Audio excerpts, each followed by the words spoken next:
మన ప్రభువు ప్రియరక్షకుడైన యేసుక్రీస్తు వారి నామంలో నా హృదయపూర్వక వందనాలండి. ప్రసంగి గ్రంథము 7వ అధ్యాయము 1వ వచనం.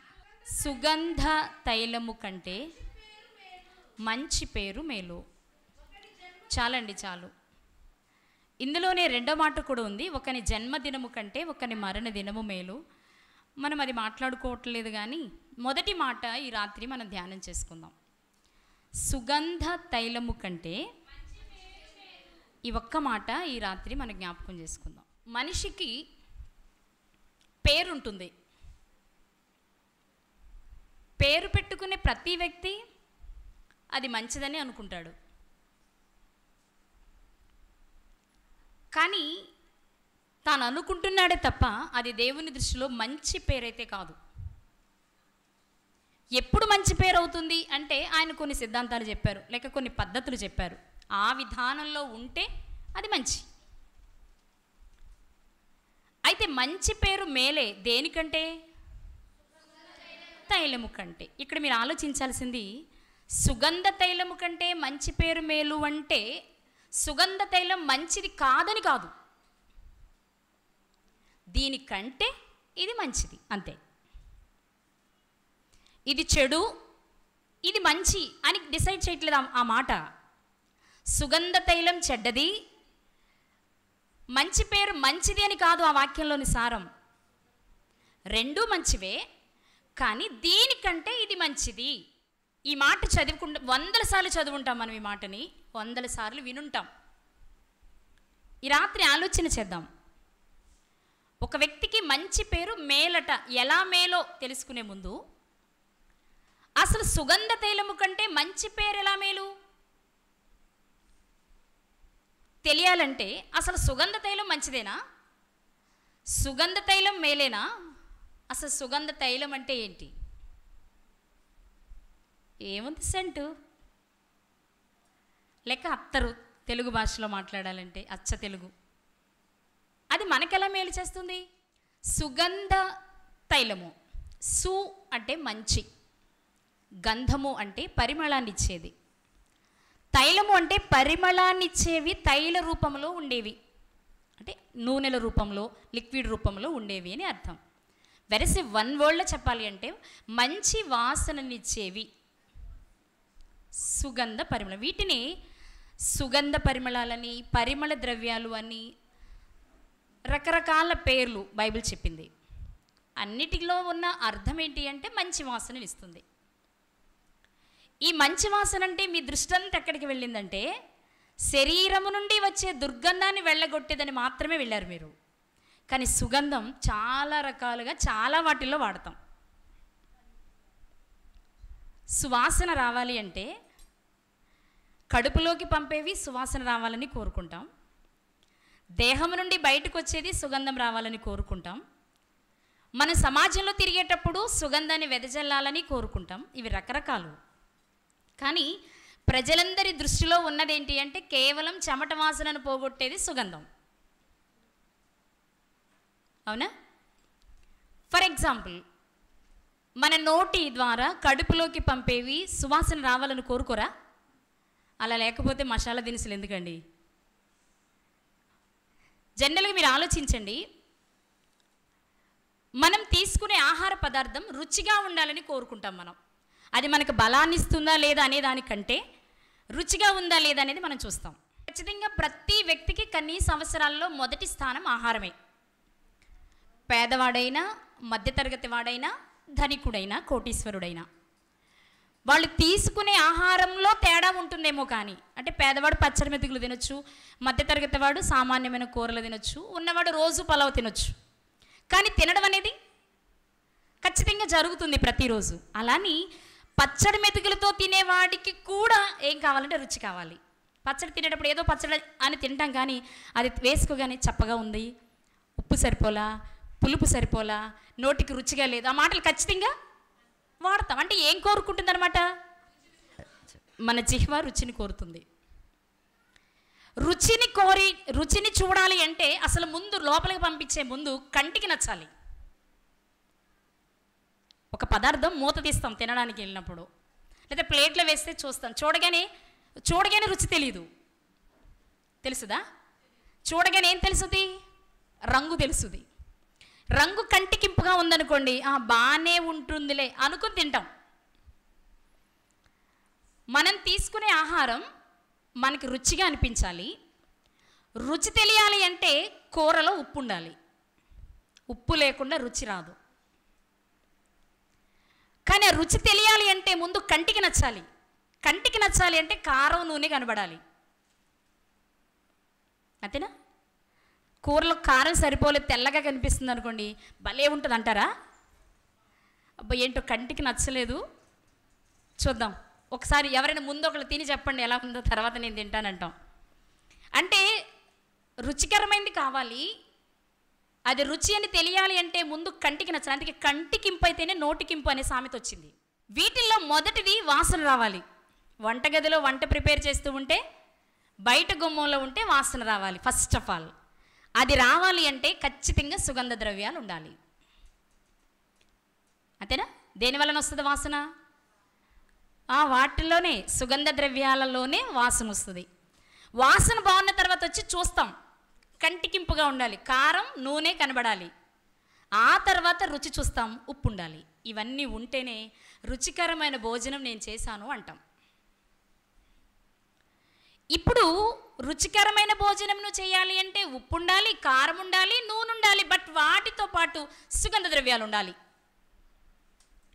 సుగంధ ద్రవ్యాలు అంటే మన పోపుల డబ్బాలో ఉండే సుగంధ ద్రవ్యాలు, అంటే కడుపులోకి పంపే పదార్థానికి వాడే సువాసననిచ్చే సుగంధ ద్రవ్యాలు ఏంటి అంటే యాలకులు, లవంగలు, దాల్చిన చెక్క, అల్లం, వెల్లుల్లి, ఏం వండరా, జీలకర్ర, ఇంకా ధనియాలు, ఆవాలు, ఇవన్నీ వేస్తారు కదా, ఒక్కొక్కరికి ఒక్కొక్కటి. ఖచ్చితంగా అన్నీ వేయకపోయినా ఇందులో కొన్నైనా వీటిని సుగంధ ద్రవ్యాలు అంటారు. సుగంధ ద్రవ్యము అంటే సువాసననిచ్చే పదార్థాలు అని. ఈ సుగంధ ద్రవ్యాలలో కూడా రాణి ఉంది తెలుసా? సుగంధ ద్రవ్యాలకు రాణి అని యాలక్కాయని అంటారు. అంటే అన్ని సువాసన ఇచ్చేవే, అందులో ఎక్కువ సువాసన ఇచ్చేది యాలుక్క. అందుకే సుగంధ ద్రవ్యాల రాణి యాలుక్క అని పిలుస్తారు. ఇందుకు ఇవన్నీ సువాసననిచ్చేవే, కానీ వేటికి సువాసననిచ్చేవి? తినే పదార్థానికి సువాసననిచ్చేవి. బిర్యానీలో కూడా వేసుకుంటాం కదా సువాసననివ్వాలి అంటే. అంటే మనం కడుపులోనికి తీసుకునే ఆహారం సువాసననిస్తేనే కానీ మనస్ఫూర్తిగా తినలేం. ఎంత బాగుందో అసలు, వండుతుంటేనే గుమగుమలాడిపోయిందని చెప్తాం. సో మనం వండుకునే పదార్థం, అది ఆహారమైనా, కూరైనా, చారైనా, పప్పైనా, మరేదైనా సువాసననివ్వాలి అంటే దానిలో సుగంధ ద్రవ్యాలు ఉండాలి. ఈ సుగంధ ద్రవ్యాలకి వంటి నుండి వచ్చే దుర్గంధం పోయే సువాసనకి తేడా ఉంది. మళ్ళీ ఇక్కడ లవంగాలు నూరుకొని వంటికి పట్టించుకుంటే వచ్చే సువాసన ఎవ్వరు అత్తర్లో వాడరు.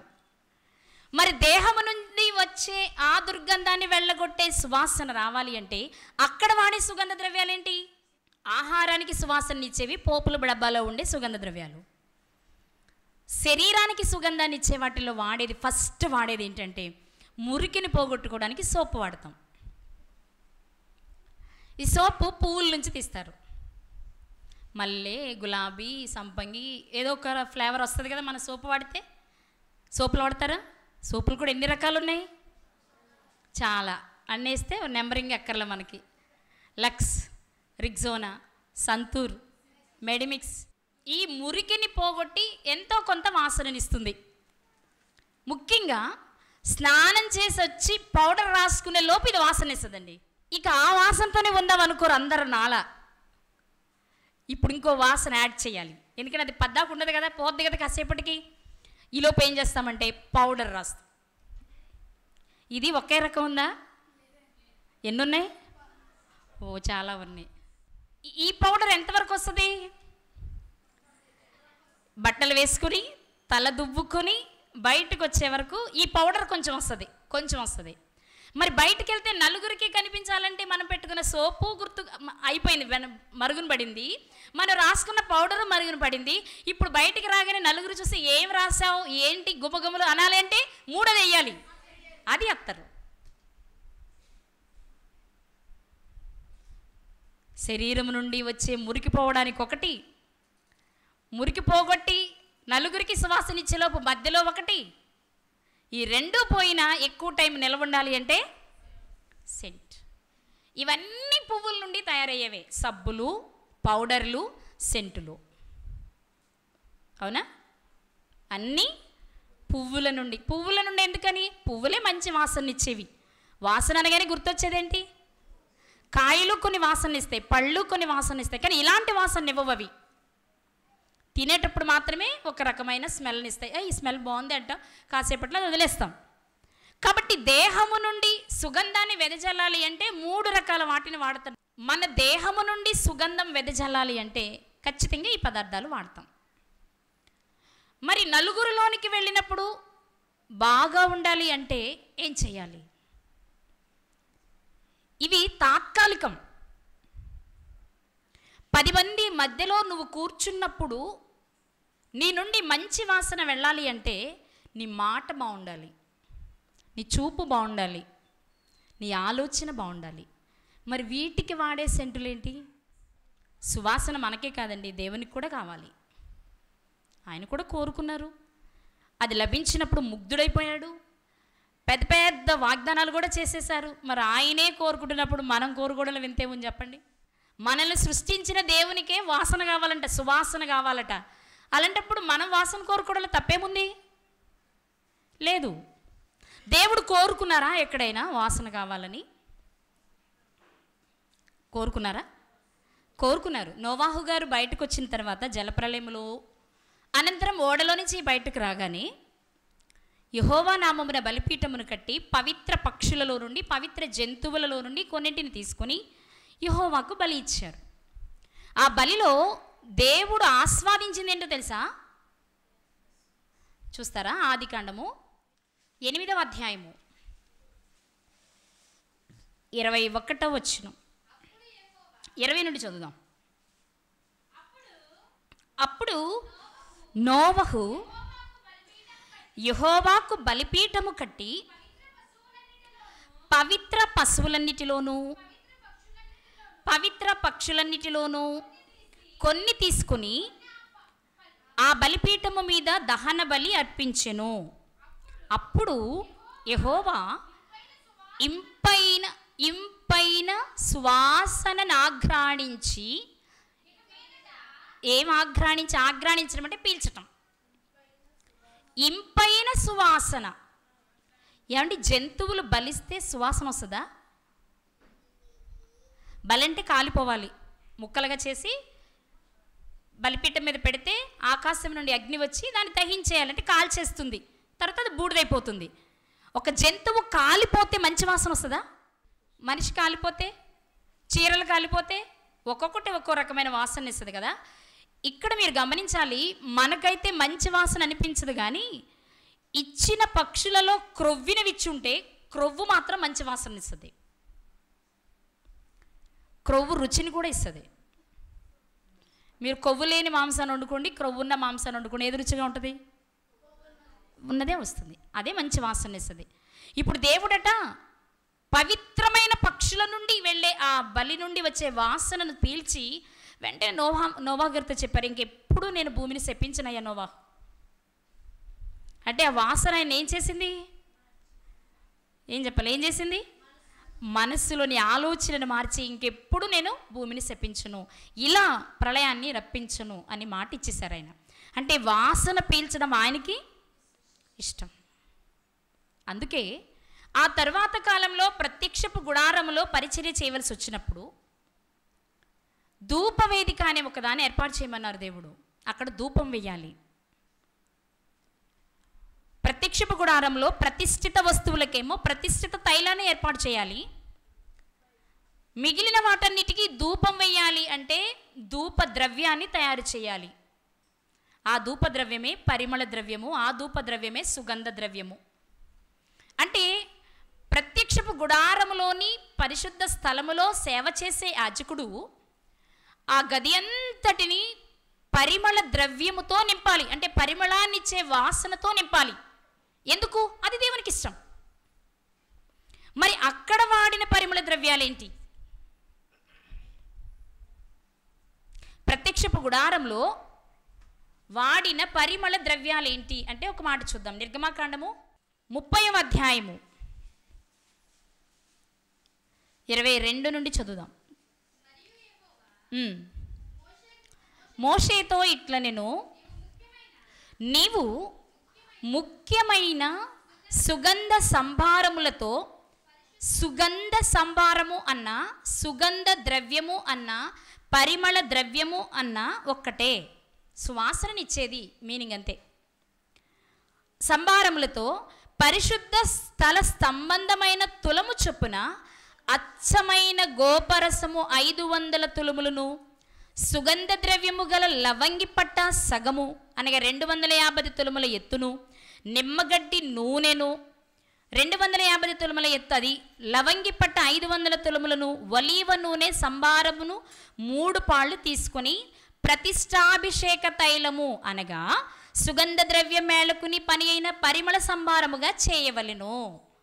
ఇక్కడ పరిశుద్ధ స్థలములో ప్రతిష్టాభిషేక తైలానికి వాడే వాటిల్లో వాడే సుగంధ ద్రవ్యాలు గోపరసము, లవంగి పట్ట, నిమ్మగడ్డి నూనె, ఒలీవ నూనె వాడాలి. ప్రతిష్ఠించడానికి వాడే తైలములు ఇవి ఉండాలి. ప్రతిష్ఠిత తైలము, అందుకే ఇందులో నూనె కనిపిస్తుంది మనకి, నిమ్మగడ్డి నూనె, ఒలీవ నూనె. ఆ తర్వాత పరిమళ ద్రవ్యం ధూపంలో వేయడానికి, అంటే మంచి పొగొచ్చి, ధూపం అంటే పొగ, పొగ ద్వారా సువాసన రావడానికి మరొక విధానాన్ని చెప్పారు ఆయన. అదేంటి అంటే 34వ వచనం, నిర్గమాకాండము 30వ అధ్యాయము 34వ వచనం. మరియు యెహోవా మోషేతో ఇట్ల నేను నీవు పరిమళ ద్రవ్యములను అనగా, పరిమళ ద్రవ్యములంటే ఏంటి అంటే జటామాంసి, గోపి చందనము, గంధపు చెక్క అను ఈ పరిమళ ద్రవ్యములను స్వచ్ఛమైన సాంబ్రాణిని సమభాగములుగా తీసుకో. జటామాంసి ఎంతో, గోపీ చందనం ఎంతో, గంధపు చెక్క ఎంతో, సాంబ్రాణి అంత, ఈ 4 వస్తువులు సమాన భాగాలుగా తీసుకొని ధూపద్రవ్యాన్ని తయారు చేయి. ధూపం వేయడానికి తయారు చేయవలసిన ధూప ద్రవ్యములో ఉండవలసిన పదార్థాలు ఏంటి అంటే జటామాంసి, గోపీ చందనం, గంధపు చెక్క, సాంబ్రాణి. మీరు గమనిస్తే గంధపు చెక్క మనకు తెలుసు, చెట్టు బెరడు నుండి తీస్తారు, చెక్క రూపంలో ఉంటుంది, మీకు తెలుసుగా. గంధపు చెక్కలు చూసారు ఎవరైనా? చూశారు. ఇక 2 సాంబ్రాణి కూడా మీకు బాగా తెలుసు, అది కూడా చెట్ల నుండి తీసే ఒక రకమైన జిగురు పదార్థం, బంక లాంటిది, దాన్ని సాంబ్రాణి అంటారు. ఇక గోపీ చందనము, గంధపు చెక్కల్లో ఇదొక రకమైన వెరైటీ. చందనము అన్న గంధపు చెక్కలోని భాగంగానే మాట్లాడతాం మనము. ఇది కూడా ఒక రకమైన చెక్క, ఇది కూడా చెట్ల నుండే తీస్తారు. ఇక జటామాంసి, ఇది ఔషధాలలో చాలా ఫేమస్ అయినదట, చాలా ప్రాంతాలలో వాడతారట.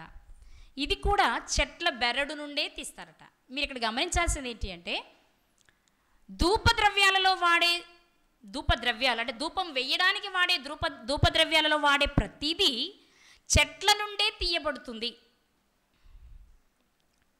ఇంచుమించు అన్నీ కూడా బంకగా ఉండే జిగురు పదార్థాలు.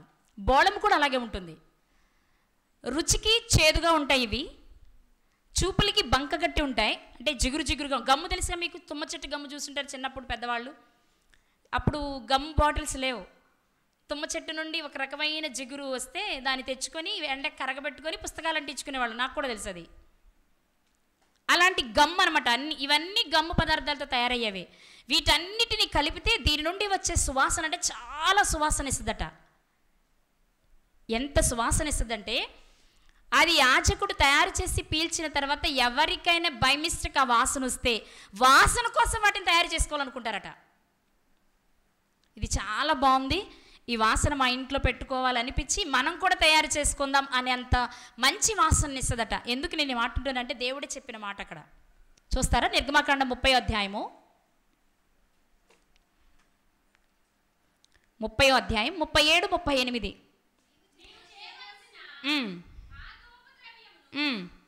దాని మేళనము చొప్పున, అంటే తీసుకోవలసిన కొలతలు సమానమైన కొలతల చొప్పున మీ నిమిత్తము మీరు చేసుకోకూడదు. ఇది నాకు మాత్రమే చెందాలి. ఇదేదో బాగుంది నేను కూడా వాడతానంటే కుదరదనమాట. అంటూ దేవుడు చెప్తున్న మాట ఏంటి తెలుసా?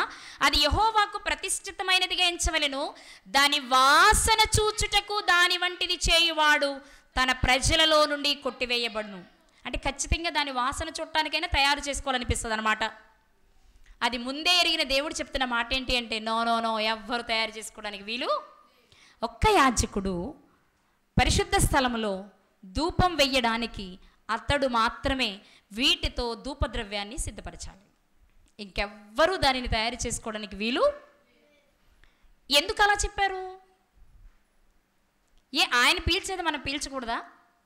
యాజకుడు పీలుస్తాడుగా మరి ధూపం వేయడానికి వెళ్ళినప్పుడు. ఆయన పీల్చొచ్చా? ఆయన మనలాంటి మనిషి కాదా? మనకి ఇన్ని డౌట్లు వస్తాయి. ఇది దైవజనులే తినాలంట, ఇది దైవజనులకే ప్రత్యేకమైన. ఆయన మనిషి కాదా? మన మనుషులు కాదా?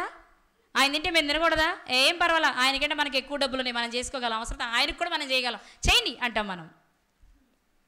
ఇలాంటి మనసు మనకు కలగకూడదనే కొన్నింటిని దేవుడు ప్రత్యేకపరిచారు. ఆయన పీల్చేది, ఆయనకి ఇష్టమైంది నువ్వు ఇష్టపడకూడదు, ఆయనకిచ్చి. ఆయన వద్దు అనేది నువ్వు చేయొద్దు. పర్టికులర్గా చెప్పారు కదా, దాని వాసన చూచుటకు దాని వంటిది చేయువాడు తన ప్రజలలో నుండి కొట్టివేయబడతాడు. అదేంటండి, వాసన చూడటానికి తయారు చేసి అంత మధురమైన వాసన ఇస్తుంది అనమాట. ఆయనకే వాసన ఇష్టమైనప్పుడు మనం వాసన కోసం తాపత్రయపడటం ఏముంది? మార్కెట్లో ఏది కొత్తగా వస్తే అది ఒకసారి జస్ట్ టచ్ చేస్తే పెద్ద ఏం తప్పు ఉంది అనిపిస్తుంది మనకు కూడా. తప్పని నేను చెప్పట్లా, వేసుకో, తప్పలేదు. కానీ నువ్వు దేనికి ప్రయాసపడుతున్నావో అది నీకు నిత్య జీవాన్ని ఇవ్వడానికి ఉపయోగపడేది అయ్యిందో లేదో కూడా చూసుకో. నిత్య జీవానికి ఉపయోగపడేదాన్ని ప్రక్కన పెట్టి కొంతకాలమే ఉండి మట్టిలో కలిసిపోయేదాని కొరకు నువ్వు ప్రయాసపడడం వలన ఏమాత్రము ప్రయోజనము, అది ఏదైనా సరే. అందుకే మహాజ్ఞాని అయిన సొలొమోను గారు రాస్తున్న మాట అది. ఇంతకీ ఆయన ఎందుకు రాశారో తెలుసా? నా అభిప్రాయం చెప్తాను. ఇక్కడ రాజు కదా, గొప్ప రాజు కదా, 1000 మంది భార్యల దగ్గరికి వెళ్ళాలి కదా. అందరి దగ్గరికి ఒకే ఫ్లేవర్ అయితే బాగుంటుందా? చెప్పండి, మీరు బాగుంటుందా? ఒక భార్య ఉండి ఒక భార్య దగ్గరికి వెళ్ళేవాడే రోజుకో రకం వేసుకోవాలనుకుంటే మరి 1000 మందిని సంతృప్తి పరచాలంటే సొలొమోను గారు చాలా రకాలే వాడుంటారు. ఎందుకంటే వాడుకోగలిగిన కెపాసిటీ ఉంది కూడా ఆయనకి. రాజు మంచి ఆస్తిపరుడు, చాలా ఆస్తి ఉంది. తండ్రి నుండి వచ్చిన దానికంటే ఆయన సంపాదించింది ఇంకా ఎక్కువ. ఆయన కాలంలో వెండి తూకం వేయడానికి కుదరలేదట, తూకం వేయడం మాని పక్కన పడేశారట. బంగారం అంతేనట, గంధపు చెక్కలు అంతేనట. ఇలా చూస్తే చాలా సమృద్ధి కలిగిన వ్యక్తి ఆయన. తన అనుభవాన్ని రంగరించి రాసిన మాట ఇది. సొలొమోను గారి అనుభవాన్ని రంగరించి మనకు వ్రాయడానికి దేవుడు ఆలోచించి పరిశుద్ధాత్మ ప్రేరణతో సొలొమోను గారి చేత రాయించాడు. ఇందులో ఎన్ని విషయాలు ఉన్నాయంటే మనం తెలుసుకోవాలి, అది అనుభవించిన వ్యక్తి ద్వారా తెలుసుకోవాలి అనేది దేవుని సంకల్పం. అందుకే పరిశుద్ధాత్మ ప్రేరణతో సొలొమోను గారి ద్వారా తెలియచేసిన మాట ఏంటంటే, అరే బాబు, నేను చాలా రకాల సెంటులు వాడాను, కానీ నేను పొందవలసినది పొందుకోలేకపోయాను. అదే మంచి పేరు. నా పరిశీలనలో, నా అనుభవంలో నాకు అర్థమైంది ఏంటి అంటే, నువ్వు కడుపుకు తినే సుగంధ ద్రవ్యమైనా, నీ వంటికిచ్చే సుగంధ ద్రవ్యమైనా, నీ మనసుకిచ్చే సౌందర్యంగా లేకపోతే, సుగంధ ద్రవ్యంగా లేకపోతే, వీటన్నిటి వలన నీకు ప్రయోజనం సున్నా. అందుకే నువ్వు సెంటు వాడతావా లేదా నీ ఇష్టం, వాడినా నో ప్రాబ్లం. బట్ నీ నుండి రావాల్సిన పరిమళ ద్రవ్యం వేరేది ఉంది, అది నువ్వు సంపాదించాలి. ఏంటది? అబ్బా, అసలు ఆయన మాట్లాడుతుంటే ఉంటుందండి, ఆ నోరే చూస్తూ ఉండాలనిపిస్తుందండి. ఆ భాష ఉంది, ఆ పదాల కూర్పు ఉంది, లేకపోతే ఆ పాట పాడుతుంటే ఉంది అనేలా ఉండాలి క్రైస్తవుడి జీవితం. వస్త్రధారణ అందంగా ఉంటుంది, శరీరము నుండి వచ్చే వాసన ఇంకా అద్భుతంగా ఉంటుంది. ఏం వాడుతున్నారు మీరు ఒకసారి చెప్పరా? ఎక్కడ కొన్నారు? ఎంత రేటు? నాకు అందుబాటులో ఉందా? అడుగుతాం. మంచిదే, కానీ నీ నోరు విప్పి నీ నోటి ద్వారా వచ్చే మాట, ఈ మాటలు మీరు ఎక్కడ నేర్చుకున్నారండి? ఇలా మాట్లాడాలని ఎక్కడ నేర్చుకున్నారండి? ఈ మాటలన్నీ ఎక్కడ దొరుకుతాయండి? మీ బైబిల్లోనే ఉన్నాయా అని అడిగేవారు ఎవరన్నా ఒకరున్నారు మనల్ని చూసి? ఎందుకని అంటే పరిమళం రావాల్సిన నోట నుండి పరిమళ సంబంధమైన మాటలు రావట్లేదనమాట. నోటి నుండి రావట్లేదంటే అసలు ఎక్కడ పరిమళం లేదు? అక్కడ లేదు. మరి అక్కడేముంది? ప్రపంచంలోని అతిపెద్ద డ్రైనేజ్ ఎక్కడుంది అంటే మన చిన్న హృదయంలోనే ఉంది కదా. అందులో నుంచి వచ్చేవేంటి? దురాలోచనలు, నరహత్యలు, వ్యభిచారములు, విమతములు, కలహములు, కక్షలు, క్రోధాలు, ఇవే కదా. మార్కు 7:21 చదువుతాం, గలతీ 5:19 చదువుతాం. వీటితో నిండిపోయింది కాబట్టి ఇర్మియా గారు చెప్పారు, హృదయము అన్నింటికంటే అది ఘోరమైన వ్యాధి. అంటే ఏమనుకున్నారు? పెద్ద డ్రైనేజ్ అని గుర్తుపెట్టుకోండి. సకల దుర్గంధం అందులో నుంచే బయటకు వస్తుంది. అందుకే సొలొమోను గారి జీవిత అనుభవాన్ని రంగరించి మనకి ఇచ్చిన మాట ఏంటో తెలుసా? సుగంధ తైలము కంటే,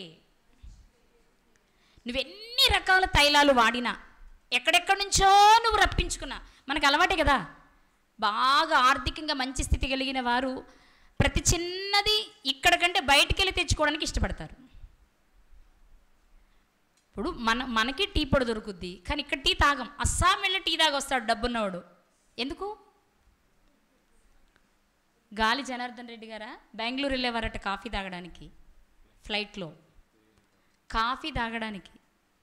కాఫీ అంటే ఇంత బాగా గ్లాస్ ఏం కాదు, మళ్ళా కప్పే, కానీ ఇక్కడ తాగరు. ఇవాళ ఎందుకు చెప్పుకుంటున్నాం మనం ఆ మాట? స్పెషల్ కదా. ఆ మాట కోసం, ఆ గొప్ప కోసమే ఆ ప్రయత్నం. మనకే దొరుకుద్ది టీ, కాస్త చిక్కగా పెట్టుకో, ఇంకొంచెం పౌడర్ ఎక్కువ వేసుకో, మంచిగా తాగి ఫీల్ అవ్వు, మంచి స్ట్రాంగ్ కాఫీ తాగాను లేక స్ట్రాంగ్ టీ తాగానని. అది నచ్చదు మనకి. అక్కడికి వెళ్ళి మనం తాగే కాఫీ కన్నా నీళ్లుగా ఉన్న మనకి అది ఇష్టం. ఎందుకు? దూరపు కొండలు నునుపు, పొరుగింటి పుల్లకూర రుచి ఎక్కువ. అంతే మనిషి స్వభావం.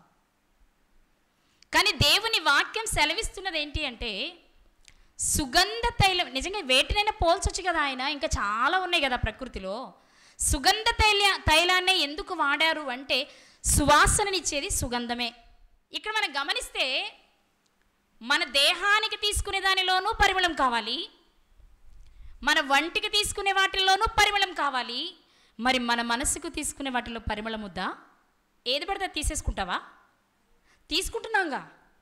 ఏదైనా వాక్యమేలేండి, ఎవరైనా బోధకులేండి, ఎక్కడో చోట 4 మాటలు వింటే చాలులేండి అని అంటున్నాంగా మరి మనం. అంటే ఇక్కడ ఆలోచించవలసిన విషయం ఏంటో తెలుసా? నువ్వు వింటున్న వాక్యం నీ జిహ్వకు రుచినివ్వాలి అంటే అది స్వచ్ఛమైనదై ఉండాలి. స్వచ్ఛమైన సాంబ్రాణిని తీసుకోమన్నారు పరిమళం కొరకు. మరి నువ్వు వింటున్న వాక్యం సత్యమో కాదో, స్వచ్ఛమో కాదో నీకెలా తెలుస్తుంది? పరిశుద్ధ గ్రంథం దగ్గరకు వస్తేనే. గ్రంథంలో ఏం చెప్పబడింది, బోధకుడు ఏం చెప్తున్నాడు. బోధకుడు ఎవరైనా కావచ్చు, అది ఏ సంఘం చెప్పే బోధ అయినా కావచ్చు, కానీ ఆ బోధ దేనికి అనుకూలంగా ఉండాలి? వాక్యానికి అనుకూలంగా ఉండాలి. మరి ఇలాంటి వాక్యం వింటేనే నువ్వు పరిమళాన్ని ఇవ్వగలవు, లోపలున్న దుర్గంధాన్ని కడుక్కొని. నా మాట అర్థమవుతుందా మీకు? పరిమళ తైలము కంటే అంటే నీ దేహానికి సంబంధించి నువ్వు తీసుకునే తైలాల కంటే నీలో నుండి బయటకు వచ్చే తైలం పరిమళాన్ని ఇవ్వాలి. అందుకే సుగంధ తైలము కంటే, అంటే ఇది మంచిది కాదని కాదు, ఇది మంచిదే, వాసనిస్తుంది, ఎదుటివారికి ఇబ్బంది కలిగించట్లేదు, మంచిదే. కానీ దీనికంటే ఏది మంచిదో తెలుసా? మంచి పేరు మేలు. అదేలా? అసలు మంచి పేరంటే ఏంటి? మంచి పేరంటే ఏంటంటే ప్రత్యేకంగా ఇది మంచి పేరు అనేవి రాసి ఉండవు మనకి. ఇప్పుడు నేనున్నానండి, నేను రత్నమణిని పెట్టుకున్నాను, నా చెడ్డ పేరా? నా దగ్గర రత్నాలు మణులు లేకపోయినా నా పేరు మంచిది అనుకుంటాను నేను. ఎవరికి వాళ్ళు అంతే కదా. అసలు పేరు పెట్టేటప్పుడే సెలెక్ట్ చేసుకుంటాం. ఎవరైనా అహితోపేలు పేరు పెట్టుకుంటారా? ఇస్కరియోతు యోధా గారు పేరు పెట్టుకుంటారా? ఏ వాళ్ళు మనుషులు కదా, మరెందుకు పట్టుకో? వాళ్ళ క్రియలు మంచివిగా లేవు కాబట్టి నా కుమారుడు అలా తయారవుతాడేమో, నా కుమార్తె అలా తయారవుతుందేమో అని ఎవరైనా హేరోదియా పేరు పెట్టుకున్న వాళ్ళని చూసారా మీరు? యెజబెలు, అతల్య, మన గుణాలన్నీ అవే, బట్ మన పేరు మాత్రం అది కాదు. ఎందుకని? ఇష్టం ఉండదు మనకంతే. అంటే వాళ్ళు కాకుండా, అంటే పేరు పెట్టుకునేటప్పుడే మంచి పేరు పెట్టుకోవాలని మనం ట్రై చేస్తాం మ్యాక్సిమం. అవునండి, అంతేనా? మొదటి వరుసలో ఉన్న పైగారులు చెప్పండి, అవునా? అదేనా? అవును. మరి ఇప్పుడు మంచి పెట్టుకునేదే మంచి పేరు కదా, మరి మంచి పేరు మేలంటే పెట్టుకున్న పేర్లు కలిగిన వాళ్ళందరూ మంచిగానే ఉన్నారా? ఏంటి మరి మంచి పేరు మేలంటే? మంచి పేరంటే ఏం కాదండి, మనం చేసే మంచి పనులను బట్టి మనను పిలిచేటప్పుడు వాడు మంచివాడని చెప్తాడు చూడు, అదే మంచి పేరు. ఇప్పుడు నేనున్నాను, నన్నే చెప్పుకుంటా ఎగ్జాంపుల్. నేను మంచి పని చేశాను అనుకోండి, ఆ అమ్మాయి అండి రత్నమణ మంచిదండి, అదే నా అంటే ఇప్పుడు నా పేరు ముందు ఏం యాడ్ అయింది? ముందైనా వెనకైనా మంచి అని యాడ్ అవ్వడమే మంచి పేరు అంతే. పేరు మంచి అంటే ఏదో కొత్తగా మంచి పేర్లు ఒక లిస్ట్ ఎక్కడో బుక్ దొరుకుతుంది, చెడ్డ పేర్ల లిస్ట్ దొరుకుతుందని కాదు. మనకి ఏ పేరు పెట్టబడినా నీ క్రియలు మంచివైతే నీ పేరుకు ముందైనా నీ పేరుకు వెనకైనా మంచి అనే పదం వచ్చి చేరుతుంది చూడు, అది మంచి పేరు. అంటే ఇప్పుడు సొలొమోను గారు చెప్తున్నది ఏంటి అంటే, నేను అనేక మందికి సువాసననివ్వడానికి చాలా పరిమళాలు వాడాను, కానీ ఎవరూ నన్ను మంచివాడు అనలేదు. నా జీవితంలో నేను కోల్పోయింది అదే, మంచి పేరును కోల్పోయా. కానీ నా అనుభవంలో నేను గ్రహించింది ఏంటంటే, సుగంధ ద్రవ్యాలతో కూడిన తైలాన్ని వాడేవాడి కంటే ఒక్క మంచి పేరు సంపాదించుకుంటే ఆ పరిమళం ప్రపంచమంతా విస్తరిస్తుంది అని నా అనుభవం నాకు నేర్పింది. అది నేను మీకు పాఠంగా చెప్తున్నాను అని రాశారు ఆయన. ప్రసంగి గ్రంథంలో వ్రాయబడిన మాటలు ప్రసంగి గారి అనుభవంలో నుండి వచ్చిన మాటలు. ముఖ్యంగా ఆయన అనుభవం ఏంటి అంటే, నువ్వేదో చల్లుకొని ఏదో రాసుకుని ఏదో చెప్పుకొని నీకు నువ్వు మంచివాడనని చెప్పుకుంటే వచ్చేదాని వలన ప్రయోజనం ఉండదు, కానీ నీ నుండి వచ్చే పరిమళాన్ని చూసిన వారు నువ్వు మంచివాడని చెప్పాలి. అది అన్నిటిలో శ్రేష్టమైనది. బైబిల్ గ్రంథంలో మంచివారు అనిపించుకున్న వారు చాలామంది ఉన్నారు. ఇతను మంచివాడండి, అమ్మాయి చాలా మంచిదండి.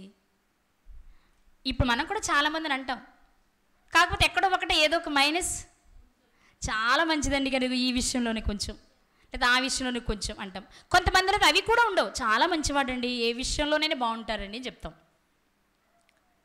అలాంటి వారు పరిశుద్ధ గ్రంథంలో చాలామంది ఉన్నారు, మంచి పేరు పొందిన వారు ఉన్నారు.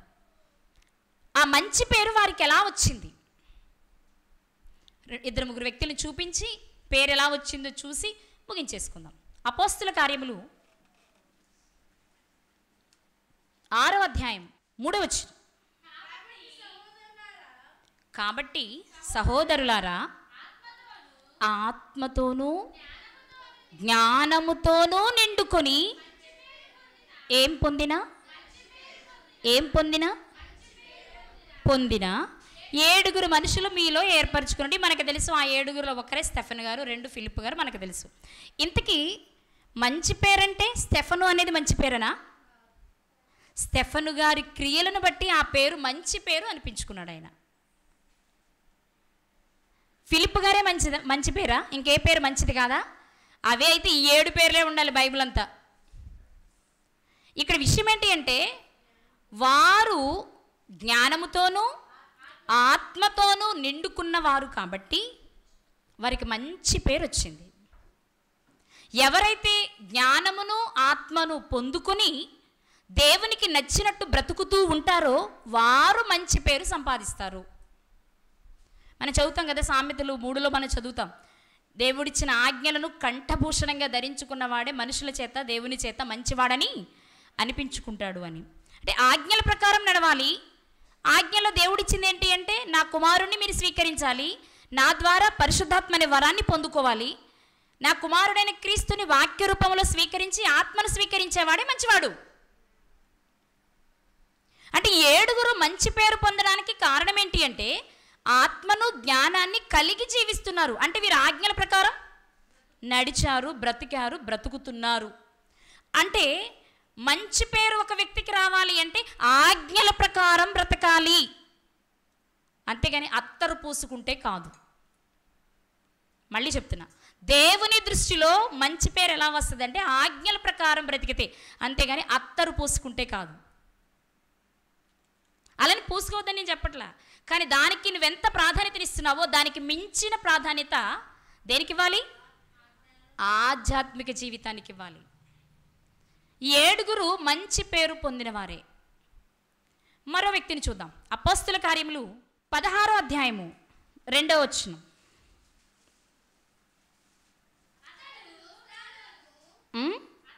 ఎవరతడు? మొదటి వచనం చూద్దాం. పౌలు దెర్బెకును లుస్త్రకును వచ్చెను. అక్కడ తిమోతి అని ఒక శిష్యుడు ఉండెను. అంటే తిమోతి గారి గురించి మాట్లాడుతూ 2వ వచనం, లుస్త్రలోను ఈకొనియలోను ఉన్న సహోదరుల వలన మంచి పేరు పొందినవాడు. తిమోతి గారికి కూడా ఏ పేరుంది? ఎందుకుంది?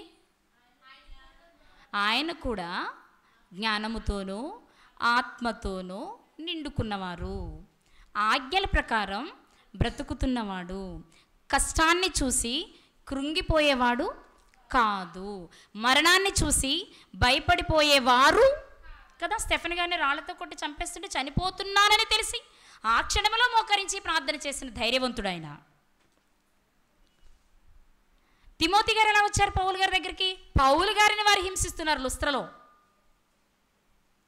ఈకొనియ నుండి అంతియొకయ నుండి మనుషులు వచ్చి లుస్త్రలో ఆయన కొట్టి ఈడ్చి పడేస్తే ఉదయమే లేచి దెర్బేకి వెళ్ళి సువార్తను ప్రకటించారు పౌలు గారు. అది చూసి పౌలు గారిని వెంబడిస్తున్నారు తిమోతి గారు. అసలు ఇలాంటి వాళ్ళు ఉన్నారా క్రైస్తవ సమాజంలో? కష్టాన్ని చూసి దేవుడు కావాలని వచ్చేవాళ్ళు ఉన్నారా?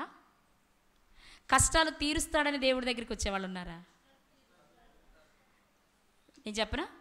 కష్టాలు తీరుస్తాడని వస్తారు, కష్టాలు తీరకపోతే వెళ్ళిపోతారు, కష్టాలు ఒకవేళ తీరినా మర్చిపోతారు. ఇది మన లైఫ్ స్టైల్ కదా. పౌలు గారిని కొట్టిపాడేస్తే చూసి పౌలు గారి దగ్గరికి వచ్చాడంటే తిమోతి. అది వింతగా ఉంది అసలు. ఆయన అదేం శిష్యరకమో అనిపిస్తుంది. కష్టం కావాలని కోరి వచ్చాడట. ఓకే, వీళ్ళకి మంచి పేరు వచ్చింది.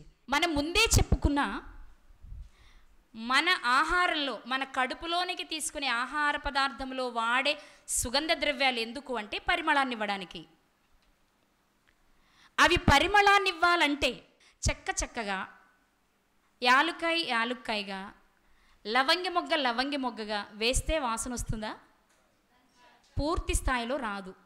మరి ఎప్పుడు వస్తుంది? పొడి చేయాలి, నలపాలి, నలిగిపోవాలి. అంటే నువ్వు తినే ఆహారం నీకు మంచి సువాసననివ్వాలి అంటే అది నలిగిపోతేనే సువాసననిస్తుంది. నీ శరీరాన్ని నుండి వచ్చే సువాసన ఇవ్వాలని నువ్వు వాడే సోప్, పౌడర్, సెంట్, అది కూడా ఎలా వస్తుంది? పువ్వు నలిగితేనే వస్తుంది. ఇప్పుడు దేవునికి సువాసననిచ్చే వ్యక్తిగా మంచి పేరు నువ్వు సంపాదిస్తేనే అదే దేవునికి నువ్వు ఇచ్చే పరిమళం. నీ నుండి ఆయన ఆస్వాదించాలి అనుకునే పరిమళం ఏది అంటే నువ్వు దేవుని కొరకు మంచివాడుగా బ్రతకాలి. ఒక వ్యక్తి మంచివాడిగా భూమి మీద బ్రతకాలంటే నల్లగకుండా అయితే రాదు. మరి ఇలా అంటేనే బాధపడిపోయా నువ్వు నలిగినట్ట. మనకు వచ్చే శ్రమలు ఇలా అన్నట్టే ఉన్నాయి ఇప్పుడు కాదా? ఇలా నలుపుతున్నట్టు ఏమైనా ఉందేంటి? రోడ్లేసి దంచినట్టు, మిక్సీ పట్టినట్టు, గ్రైండర్లు వేసి రుబ్బినట్టు ఏమైనా ఉన్నాయా మనకు శ్రమలు? లేవు. కానీ చిన్న వాటికి మనం ఏమైపోతున్నాం? నన్ను ఇలా అంటారా, నన్ను అలా అంటారా, నేను ఎంత చేస్తుంటే, నేను అంత చేస్తుంటే, అసలు నేనంటే ఇలా ఉంది, అలా ఉంది, ఇలా ఉంది, ఇది కొనుక్కోవడమే సరిపోతుంది మనకి. కానీ ఇవన్నీ కామనేగా. ఇంకా అగ్ని వంటి మహాశ్రమలు రావాలి అని ఎదురు చూసే వాళ్ళం ఎంతమంది ఉన్నాం? అబ్బాయి నేను నలిగిపోలేనండి, నేను సుకుమారమైన మల్లె పువ్వుని, నేను నలగను, నేను సువాసన ఇవ్వడానికి ఉపయోగపడకపోయినా పర్వాలేదని మల్లెపువ్వు అనుకోవట్లే, గులాబీ అనుకోవట్లే. నేను నలిగిపోవాలండి, మనుషులకు సువాసన ఇవ్వాలి అంటే నేను నలిగిపోవాలా? నలిపేయండి అంటుంది. అలా నలుగుగొట్టబడిన వారే భక్తులంతా. యోబు గారు మాట్లాడతారు కదా, భలే నాకు చాలా ఇష్టమైన మాట అది, చాలా ఇష్టం నాకు ఆ మాట. ప్రతి సందర్భంలో గుర్తు చేసుకుంటాను నేను ఆ మాట. ఇప్పుడు మీకు గుర్తు చేస్తా. యోబు గ్రంథం 6వ అధ్యాయం 9వ వచనం.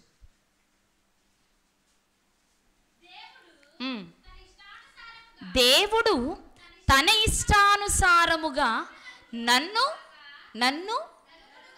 అంటే ఏంటి? నన్ను నలుపునుగా కంటున్నారేంటండి? నేను నలిగిపోయి సువాసననివ్వడానికి ఇష్టపడుతున్నా. దేవునికి ఇష్టమైన పరిమళంగా నేను మారిపోవాలనుకుంటున్నా. అది యోబు గారి జీవితం. అందుకే ఆ వాసన ఇప్పటికీ మన ముక్కులు తాగుతుందా లేదా? యోబు గారి గురించి మనం మాట్లాడుకుంటున్నామా లేదా? చెప్పాలి, మాట్లాడుకుంటున్నాం లేదా? ఎందుకు మాట్లాడుకుంటున్నాం? ఆయన నలిగిపోయిన విధానం అండి. యేసుక్రీస్తు వారు నలిగిపోయారు, నేను కాదనట్లా. ఆయన ఒక ప్రత్యేకమైన చరిత్రే.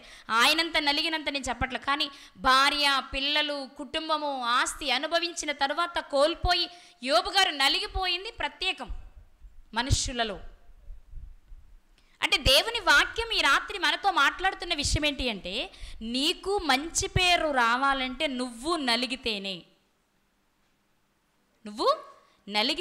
నీకు మంచి పేరు వస్తుంది. ఆ మంచి పేరు ప్రతి తరములో వెదజల్లుతూనే ఉంటుంది సువాసనను. అబ్రహాం గారి గురించి మాట్లాడుకుంటున్నాం మనం ఈరోజు. మోషే గారి గురించి మాట్లాడుకుంటున్నామా లేదా? చెప్పాలి.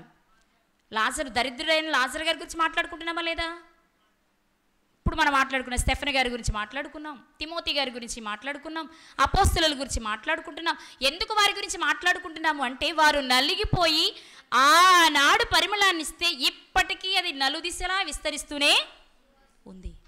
అంటే ఈరోజు నువ్వు నలిగితే నీ తరువాత తరాల వారికి నువ్వు మాదిరిగా ఉంటావు. ఎక్కడ నలగాలి? ఆర్థికంగా సంపాదించుకునే విషయంలో కాదు. ఏదో లోక సంబంధమైనవి సంపాదించుకోవడం కోసం 24 గంటలు చెమటోర్చి కష్టపడి నలిగిపోయారని చెప్పే సాకు, అది సాకు. ఆ పరిమళం భవిష్యత్తు తరాల వారికి ఉపయోగకరమైంది కాదు. ఏ మంచి పేరు మేలు అంటే, నువ్వు నలిగిపోయి నీ పేరు తరువాత మంచివాడు, లేక నీ పేరుకు ముందు మంచివాడిన సో అని చెప్పేలా మన బ్రతుకులు ఉండాలి. అది నేను సంపాదించలేకపోయాను. జ్ఞానం కావాలని కోరాను. ఏ జ్ఞానం? సొలొమోను గారు అడిగింది ఏ జ్ఞానం? ఏమని అడిగారు ఆయన? నీ ప్రజలైన ఇశ్రాయేలీలను పరిపాలించడానికి తగిన జ్ఞానం అడిగారు ఆయన. పరలోకానికి వెళ్ళడానికి జ్ఞానం కాదు. కానీ దాని ద్వారా దేవుని గొప్పతనాన్ని ఆయన అర్థం చేసుకున్నాడు. కానీ మరి ఆయన పొందుకున్న జ్ఞానం ఆయనకి మంచి పేరే మిగిల్చిందా? నిజంగా చెప్పాలంటే ప్రారంభంలో ఆయన జీవితం చాలా, అందుకే దిగంతాల వరకు ఆయన పరిమళం వెళ్ళింది. షేబా దేశపురాణి తిరిగి వచ్చింది ఆయన దగ్గరికి. కానీ అది చివరి వరకు ఉందా? ఎందుకని అంటే సువాసన మధ్యలో దుర్గంధంగా మారిపోద్దా? ఇది మారిపోద్ది. ఎందుకో తెలుసా? ఇది నువ్వు నలుగుతూ ఉంటేనే సువాసన వస్తూ ఉంటుంది. నువ్వు నలగడం మానేసావో, ఎందుకు మానేస్తానండి, ప్రారంభం నుంచి నలిగిపోయిన మధ్యలో మానేస్తాను అనొద్దు. నువ్వు నీ జీవితంలో నీకు దేవుడు ఇచ్చిన ఆయుష్ 100 అయితే నువ్వు 99 ఏళ్ళు మంచిగా బ్రతికినా నో ప్రాబ్లం. కానీ 5 ఏళ్ళు మంచిగా ఉంటామని గ్యారంటీ అయితే లేదు. చివరి వరకు ఎలా ఉంటామో చెప్పలేం. 95 ఏళ్ళు బాగా ఉన్నాను కదండి అని చెప్పే కారణాలు చెప్పొద్దు. చివరి క్షణాలలో కోల్పోయిన వారిని మనం ఎంతోమందిని చూస్తున్నాం. ఆశ గారు ఉన్నారు, 35 సంవత్సరాలు అద్భుతమైన పరిపాలన చేశారు. మిగిలిన 41 సంవత్సరాలు ఆయన పరిపాలన కాలం. మరి మిగిలిన 6 సంవత్సరాల జీవితం ఏమైంది? 35 ఏళ్ళు బాగుంటే మనకేమైనా అపనమ్మకం వస్తుందా వాళ్ళ మీద? 35 ఏళ్ళు బాగా పరిపాలించాడు, ఇంకేంటి అనిపిస్తుంది. కానీ ఎవరిని అలా నమ్మడానికి లేదు మనుషులుగా. ఎందుకంటే అపవాది ప్రతి క్షణం మనం పడవేయడానికి ప్రయత్నం చేస్తూ ఉంటాడు. కాబట్టి నలిగిపోవడం అనే ప్రక్రియలో నుంచి నువ్వు ఎప్పుడైనా బయటకు వచ్చేయాలనుకుంటే నువ్వు ఆటోమేటిక్గా సుగంధంలో నుంచి దుర్గంధంలోనికి మారిపోతున్నావని అర్థం. ఇప్పుడు వాడు సుగంధాన్ని ఇచ్చాను, ఎప్పుడు సుగంధాన్ని ఇస్తానడానికి ఏం లేదు మన జీవితంలో. అర్థమవుతుందన్నమాట. మీరు బయట తీసుకునే సుగంధ ద్రవ్యాలు అవి ఎప్పుడు సువాసన ఇస్తాయి, వాటికి ఒకటే తత్వం. కానీ మనిషి తత్వం అది కాదుగా. ఇలా చూసే ఈ కళ్ళు ఎప్పుడు ఇవల్ల మంచినే చూడవు, చెడును కూడా చూస్తాయి. ఇలా మాట్లాడే నోరు మంచే మాట్లాడదు, ఎప్పుడు చెడును కూడా. మరి ఈ అవయవాలు అలా మారిపోయే ప్రమాదం ఉంది. కాబట్టి నువ్వేం చేయాలి? కంటితో నిబంధన చేసుకోవాలి. నోటితో నిబంధన చేసుకోవాలి. చేసుకోవాలా? చేతులతో నిబంధన చేసుకోవాలి. అన్నింటితో నిబంధన చేసుకొని ఈ అవయవాలన్నీ దేవుని పనిలో అరగదీస్తే అప్పుడు నువ్వు పరిమళాన్ని వెదజల్లుతావు. అందుకే సొలొమోను గారి ద్వారా దేవుడు మనకి ఈరోజు తెలియచేస్తున్న మాట, సుగంధ తైలము కంటే మంచి పేరు మేలు. ఇది వాడు వాడకపో, అది నీ ఇష్టం. నువ్వు వాడినా ఇది కొంతకాలమే, కానీ దేవుని పనిలో నువ్వు నలిగిపోతే, దేవుడిచ్చే మంచి పేరు నువ్వు పొందగలిగితే, అది మాత్రం ఈ భూమి నిలిచి ఉన్నంత కాలం భూమి మీద పరిమళాన్ని ఇస్తూనే ఉంటుంది. దేవుని దృష్టికి అది ఆకర్షిస్తుంది. ఆ తర్వాత ఈ లోకాన్ని విడిచిన తర్వాత నీకు పరలోకాన్ని ఇవ్వడానికి కూడా వీలు ఉంటుంది. అలా పరిమళాన్ని వెదజల్లిన ప్రతి ఒక్కరూ మన ముందటి తరాలలో ఉన్నవారు పరదేశుకు చేరారు. రేపు పరలోకాన్ని వెళ్ళడానికి అర్హతను సంపాదించుకుని ఉన్నారు. మరి మనం ఎలా ఉన్నాం? కడుపుకు తినేదానిలో సువాసన కావాలి, కంటికి చూసేదాటిలో సువాసన కావాలి, బాడీ నుండి బయటకు వచ్చేదానిలో సువాసన రావాలని కోరుకుంటున్న నీవు దేవుని దృష్టిలో సువాసననిచ్చి అనేక మందికి మాదిరికరమైన జీవితాన్ని దేవునికి మహిమ తెచ్చేలా ఉన్నామా? ఉంటే మేలు. ఉంటే, లేకపోతే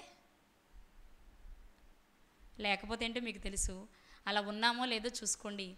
మంచి పేరు సంపాదించడానికి ప్రయత్నం చేయండి. మంచి పేరు అంటే దేవుని ఆజ్ఞల ప్రకారం బ్రతుకుతూ, దేవుని చిత్తాన్ని తెలుసుకొని బ్రతుకుతూ, దేవుని చిత్తాన్ని నెరవేర్చడానికి వచ్చే ప్రతి కష్టాన్ని భరిస్తే. మనం చదువుతాం కదా, క్రీస్తు యేసునందు సద్భక్తితో బ్రతకనుద్దేశించు వారందరూ హింస పొందుదురు. ఆ హింసే మనలను సుగంధాన్ని వెదజల్లేవారిగా మారుస్తుంది. హింస కావాలని కోరుకోండి. బాధ కాదు, ఇబ్బంది కాదు, వాటికి మించిన హింస రావాలని కోరుకోండి. హింస వలన నలిగితే మనము కూడా పరిమళాన్ని ఇస్తాం. అట్టి పరిమళాన్ని ఇచ్చేవారిగా మనం ఉండాలని కోరి దేవుడు ఈరోజు మనకు తెలియచేస్తున్నారు. మన పేరు ప్రక్కన మంచివాడు, దేవుని పిల్లవాడు, లేక దేవుని సంబంధి అని అనిపించుకునేలా మనం మారడానికి ప్రయత్నం చేద్దాం. అది నటిస్తే వచ్చేది కాదు, దేవుని కొరకు బ్రతికితే వచ్చేది. అలా బ్రతుకుదాం, మంచి పేరు సంపాదిద్దాం, పరలోకాన్ని సాధిద్దాం. అట్టి కృప దేవుడు మనందరికీ దయచేయునుగాక.